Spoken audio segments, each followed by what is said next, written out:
Integrative Life Community Building, Class 5, Letting Love Direct Your Relationships. Hello, I'm Jim Morningstar, Director of the School of Integrative Psychology and facilitator of the Integrative Life Community Building course. The focus of this 5th class in our series is to learn how to better use relationships to grow in self-love and self-mastery, to learn how to increase enjoyment of our present relationships, and to create the new ones you want most for mutual support of each other's highest. Creating successful relationships. Successful relationship starts with each party taking responsibility for their own satisfaction. Relationships do not exist to make you happy. They are there to help you grow individually and together. This will, by definition, have its emotional ups and downs, but they do not have to be extremes. You are either successful in using your relationships consciously or not, regardless of what your partner is doing. Of course, having both parties with the same commitment tends to increase the enjoyment in the process. But do not prescribe that their commitment has to look or be verbalized like yours. Your partner's commitment may be felt intuitively. You are both there to teach each other different ways to be and express love, not to make the other a clone of you, or, as we've talked about previously, a clone of one of your parents. To become individuated human beings rather than an undifferentiated family ego mass, as some family system theorists have called it, takes work. Being respectful of your own and others' needs and wants, establishing agreements which support this, owning when you have broken an agreement, and renegotiating. In other words, having more adult-adult relationships rather than parent-child interactions. The closer we get to another, the more highly polished of a mirror they become for us. The honeymoon phase of falling in love is when we see our own essential beauty and goodness reflected in the other. It feels like heaven. The mistake is made when we put cause of this experience on them. If you give ownership of your well-being to someone else, it leads to deterioration of your well-being.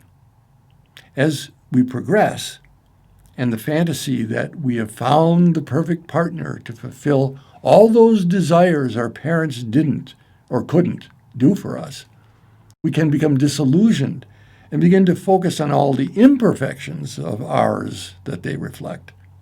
This feels like hell.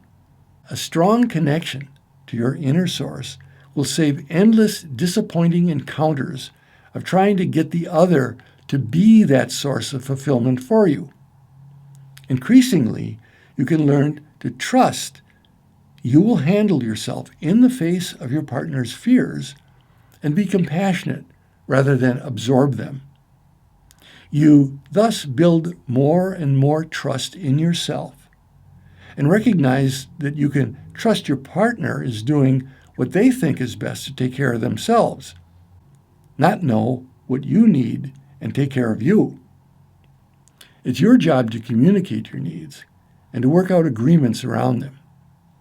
Make a commitment to the other person's well-being, as well as a commitment to use your relationship to serve the highest in you and your partner. This does not mean that you will always stay in the current form of relationship you now have. Forms in this world are always changing, while the spirit is a constant. You will always have a relationship in spirit with your partner, even if you separate your forms.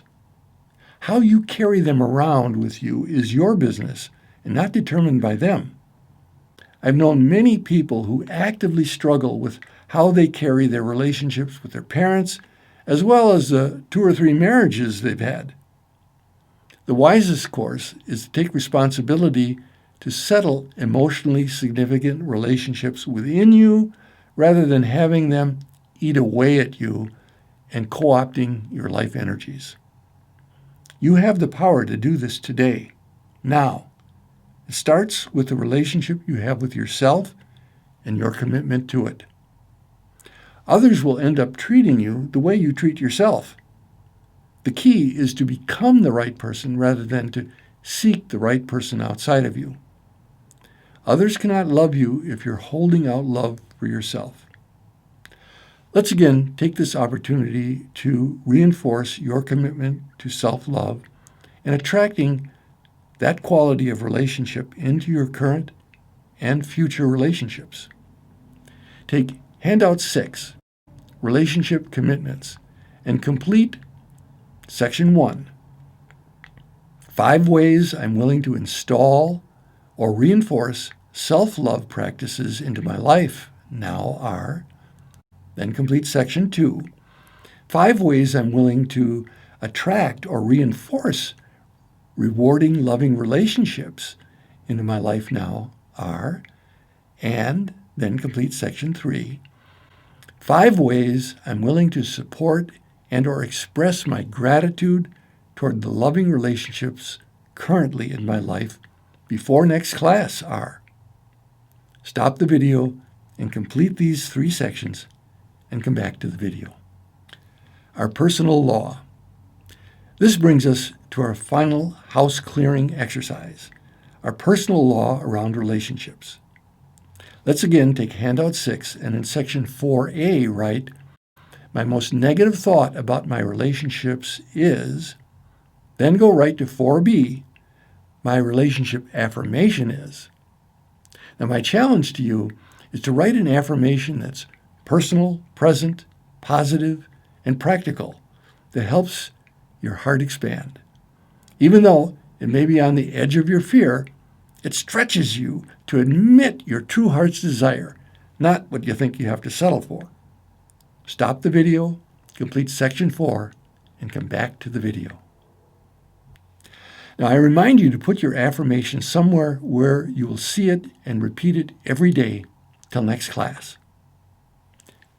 Now you have the keys to letting love direct your relationships. All that is left is to celebrate our work and commitment to relational self-fulfillment. It is this willingness to celebrate that seals the deal and puts you on the path of joy in the process. I'm asking you to do 3 concluding actions as a final exercise to help reinforce your work in your nervous system and your heart at the same time. You will stop the video and say each of the phrases 3 times, preferably looking into a mirror. I see you, and say your name, like I see you, Jim, as a radiant being of love. Second, 3 times repeat your affirmation in the first person. For example, my affirmation is, I am a being of love, and I'm loved for who I am. And thirdly, read your affirmation in the second person. For example, I would say, you, Jim, are a being of love, and you are loved for who you are. Each time you say your affirmation, say it a little bit slower and feel it a little bit deeper. Then give yourself a big hug and come back to the video with a smile. I see you and myself as a radiant being of love. To be sure, our relationships can be challenging, exhilarating, surprising, humbling, and fulfilling. It can get easier and does take staying with the process. Letting love direct our relationships is the road home. Holding you in my heart as fellow travelers on the road home, I send and receive blessings for our circle and all sentient beings till next class. Blessings in light and love.